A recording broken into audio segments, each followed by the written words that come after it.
Začetek šolskega leta je čas, ko veliko govorimo o izobraževanju in znanju. In tudi danes bomo govorili o tem, in sicer o Središču za svetovanje in vrednotenje znanja zaposlenih tule pri nas v Zasavju. Več o tem nam bo pa seveda povedala Valentina Uran z Zasavske ljudske univerze. Glede na to, da bova govorili o Središču za svetovanje in vrednotenje znanja zaposlenih, je verjetno prav, da najprej poveste, za kakšen projekt gre in kaj imajo zaposleni ali pa imamo od tega projekta. Hvala lepa, dober dan. Torej gre za projekt, ki ga financirata Republika Slovenija, Ministrstvo za izobraževanje, znanost in šport ter Evropski socialni sklad. V okviru tega projekta mi izvajamo dejavnost ISIO, kar pomeni informiranje in svetovanje v izobraževanju odraslih. In sicer je to del ene širše dejavnosti, ki jo na Zasavski ljudski univerzi izvajamo že kar 20 let. Konkretno v okviru projekta ponujamo brezplačno podporo, brezplačni pogovor, svetovanje zaposlenim. Če recimo iščejo novo znanje, lahko je to za delo, za poklic ali za osebno rast. Če na primer želijo dokončati, nadaljevati neko izobraževanje, ker pač šolo potrebujejo za potrebe dela, za menjavo delovnega področja, poklica, kakorkoli. Torej pri nas dobijo informacije, podporo, tudi motivacijo pri postavljanju ciljev, pri načrtovanju.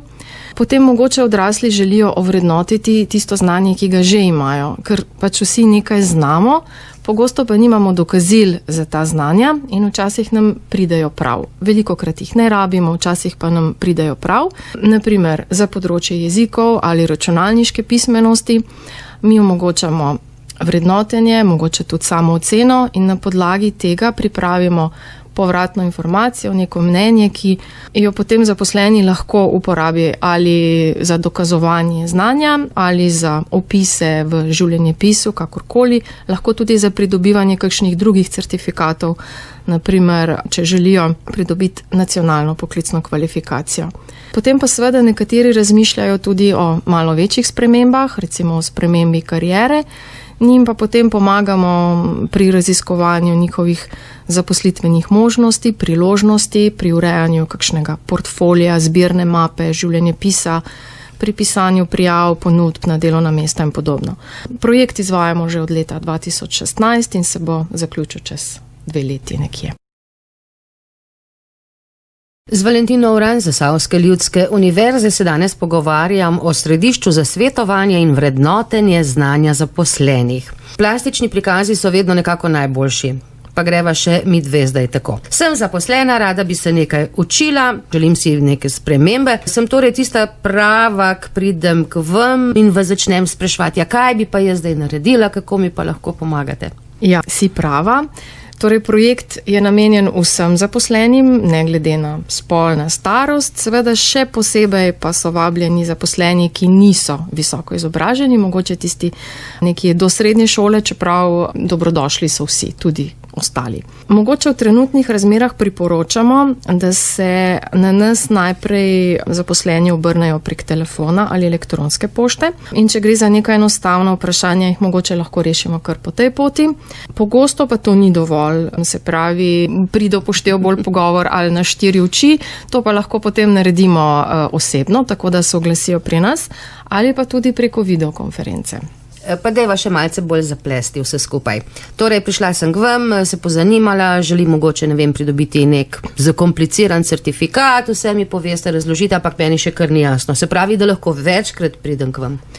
Seveda, torej svetovalna dejavnost je brezplačno na voljo vsem zaposlenim in število obiskov ni omejeno. Nekateri zaposleni imajo že jasne cilje pred sabo, rabijo sam še neko dodatno informacijo ali pa potrditev, spodbudo, da so na pravi poti in za take bo verjetno zadoščal že prvi stik, mogoče se kasneje, ko naletijo na kakšno oviro, ponovno oglasijo, ampak recimo, da je dovolj že en stik.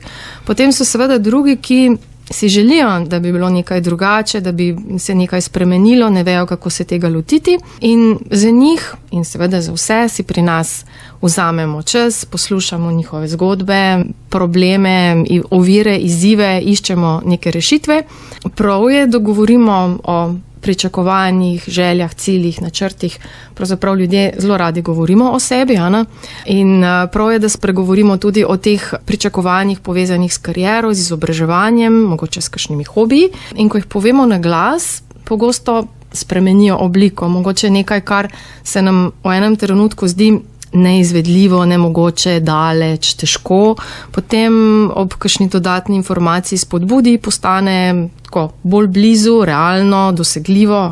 In pogovor recimo v tem primeru je daljši, lahko tudi večkrat, potem pač iščemo možnosti rešitve za ovire. So pa seveda tudi taki, ki že pridejo in povejo, da želijo poglobljeno razmišljati o tem, kako se lotiti nekih sprememb. Ti so običajno pripravljeni nameniti več časa raziskovanju svojih potencialov, možnosti, ker ko začneš reševati neke vprašalnike, pisati življenjepis, se pravi, ko si pripravljen vse to delati, zato potrebuješ nekaj več časa in taki običajno potem pridejo večkrat. Zdaj moram povedati, da si nekateri oblikujejo tudi portfolio, mapo osebnih dosežkov in da jo lahko neko mapo brezplačno dobijo tudi pri nas, tako prav posebej oblikovano v ta namen. Danes govorimo o središču za svetovanje in vrednotenje znanja zaposlenih Zasavje, o središču, ki deluje že od leta 2016.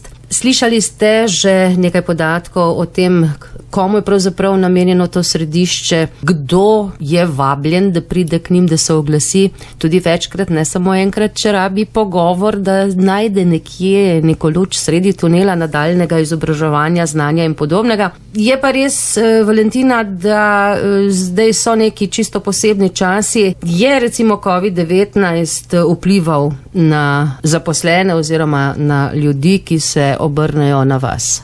Ja, to zagotovo. Torej v mesecih, ko je bila razglašena karantena, je Zasavska ljudska univerza, tudi ta naš projekt, smo delovali nadaljavo.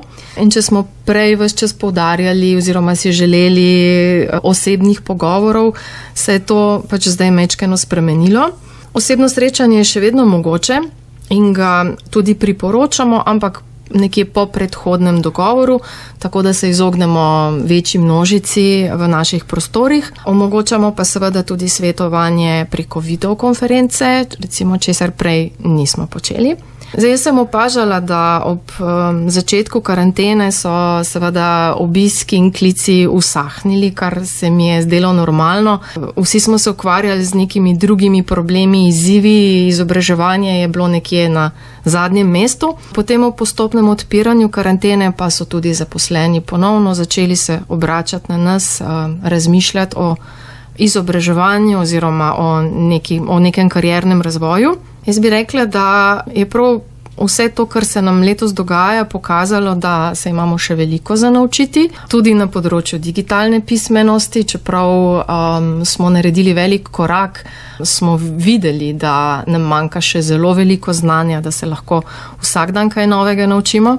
Hkrati so se pa odprle tudi neke nove možnosti, zelo hitro se uveljavlja učenje nadaljavo, tako da mogoče tudi nekdo, ki je imel prej težave, se zdaj lažje vključi v izobraževanje in te stvari se bodo še razvijale, tako da tudi o tem se lahko pogovarjamo.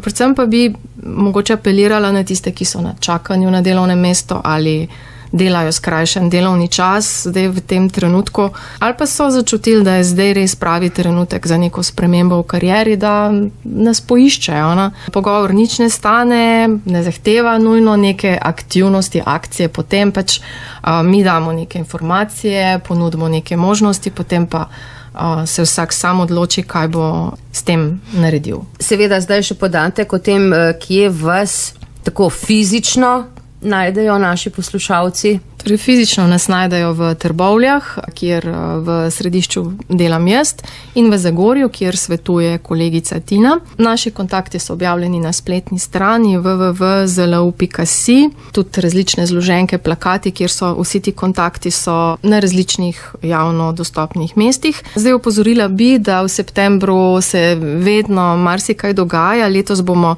dosegljivi na paradi učenja pred Delavskim domom Trbovlje 9. septembra.